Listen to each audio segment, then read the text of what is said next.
What to do, what's good, YouTube? We got a lot of 2K19 things to discuss today. We had a lot of news come out yesterday, and then some even more, I don't want to say exciting, but even some more news came out this morning.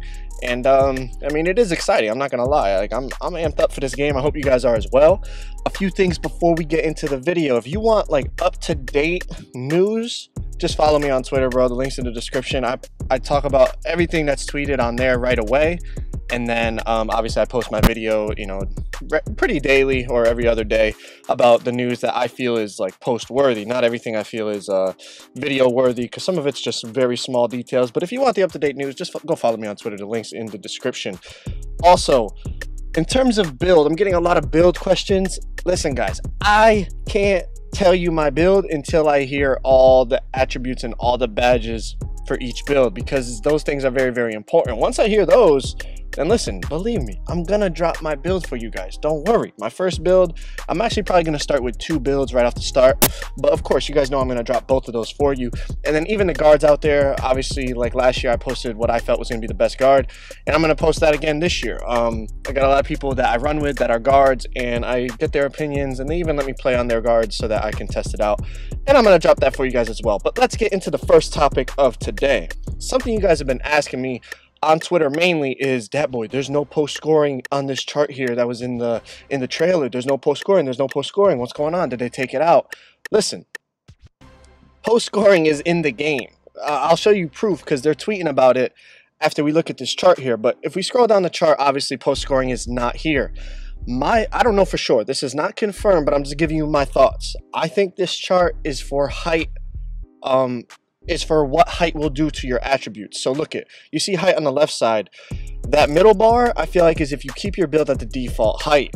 Now, if you go taller, some of those attributes are going to go up, and some of those attributes are going to go down. So what a lot of people are saying is, this year, if you make your guy taller, your shooting attributes will go down. Now, I don't know if that's true, but that's a speculation. So going from this, what it's saying is, no matter your height, it's not going to affect your post scoring. You know what I mean? Whether you go up 6 inches or down 6 inches or leave them default, your post scoring will stay the same. And just to confirm that there is post scoring, look at Zach Zimmerman says, gotta say the new spin and drive fakes in the post in hashtag NBA 2K19 are fire. Tough to tell if it's an actual spin or a fake. So listen, this is one of the developers talking about post scoring in NBA 2K19. This is an official dev from 2K that is responsible for all post scoring. He also tweets, got some new moves in the post to play off the fakes, spin, drive, jab, step backs out of hold and live dribbles.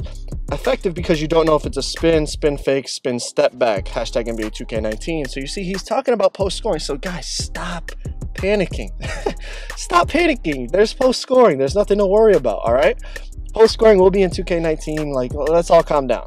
Now, another new thing he talked about today, this is new, this was like, you see, 1 minute ago, added triple threat style packages to NBA 2K19. Packages come with the stance, regular jab, quick jab, step over, and trip pump fake. Cool way to differentiate players pre-attack. So there's going to be some new triple threat stuff going on, and that's very exciting. Now, on to what I really want to talk about.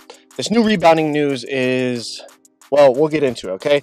Mike Wang went off, so I'm going to leave them up there so you guys can read it for a while. But a message from a friendly neighborhood AI engineer who works on rebounding. This year, only decent rebounders can cover a lot of ground while jumping to make up for a rim bounce that didn't go their way. If you are controlling a short guard with low rebounding skill, it might be best to play him more like he'd respond in real life to a rebound. Instead of immediately mashing the rebound button, keep him on his feet and rush over to the ball once you see where it's headed. I like this, a lot more realistic, right? But I'll give my thoughts afterwards. But let's keep reading what else he talked about. He then goes on to say, if your player is fast and the ball bounces long, you might be able to pick it up on the run. For skilled rebounders in good position with a ball bouncing off the rim in their direction, the ideal timing for a rebound button in offline modes is right after the ball hits the rim for the first time, a bit later than last year's timing. A tiny bit before it hits is okay, especially with good attributes. But if you try to jump way too early, you'll miss the ball quite regularly. Okay, so timing seems to be more important. He goes on to say, because of the later ideal rebound timing, the box out mechanics will be more important to consider since there's more time on the ground. Of course, it all starts with holding the box out trigger, but what happens once a rebound has started depends on the left stick relative to the rim of both the boxer and the boxee, which means the guy getting boxed out. As a boxee, you can attempt to shove the boxer toward the rim by pushing the left stick toward him, or a swim move by pushing the stick left or right to the rim, to kind of get around him. The success and speed of your swim attempt depends on many factors, including strength, weight, box out skill, hustle rebounder badge level, and whether either of you are in takeover. You can also attempt to disengage from the box out by steering away from your opponent and letting go of left trigger, but a determined, skilled boxer will be hard to avoid unless you really just want to run away, meaning, you just kind of disengage completely and try to run around him. As the boxer, you can counter the boxee's movement if you think you know what he's going to do. Push the left stick away from the rim to drive back into him, push left or right to guard against the swim moves from that direction while making yourself more vulnerable in the other direction. You can also choose to push towards the rim, giving up a bit of ground but making it harder for the boxee to muscle around you. If you're not sure, zero out your stick. You'll get a balanced resolution for all possibilities. Okay, so there's a lot to talk about here, so let's dive right into this. The first thing I want to say is this sounds great. As long as it's balanced and it's not like the swim moves or anything like that is overpowered, it should bring a good skill gap to rebounding. Now, if you think I'm saying skill gap because of the swim moves and all that, well, you're mistaken, because maybe I should have made a video on this, but in 2K17 and in 2K18, you could do a swim move to get around somebody in a box out. Now, obviously, if it's a pure glass cleaner, the swim move is not going to work on him very much because his box out rating and his hustle rebounder badge was so high. But, if there's times I remember on 2K17, like in this gameplay, I'm using a glass cleaner. A stretch big would box me out. I just flick the right stick to the right, and I would just kind of dip his arms around and kind of push the guy out the way like a swim move. And I'd be in position to get the rebound now. So those things have been in the game, but it sounds like now there's a focus on them, which will make them hopefully more skill-based and not just animation-based and attribute. Hopefully there's a timing to it and things like that. What I'm talking about skill-based is, if you guys remember correctly from even 2K17 especially, but 2K18 as well, the rebound timing, there really wasn't much for rebound timing. It was basically just a spam fest, like who could spam the rebound button first and the most. I remember in 17, if you had a glass cleaner with your grand badge, it was almost better to hit Y before the ball even hit the rim, because your dude would just, as soon as it came off the rim, he would already be in the air and he would just snag the ball.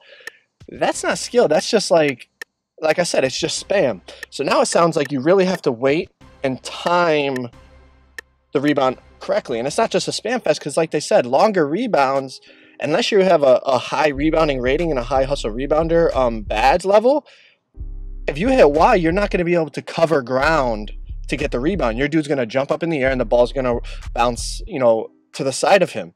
Obviously, if you have a good rebound rating and the ball comes off, you hit Y, he's going to kind of attack the ball, like they said, and be able to cover more ground. But that's good. That gives rebounders a specific advantage, but it also adds some skill into rebounding, because, like I said, rebounding used to just be spam fest, like who could hit Y the most or who could hit triangle the most and get the board. I also like the fact that not only we're adding kind of the push back and push in into it. It was in the game, but like I said, it sounds like they're really focusing on it now.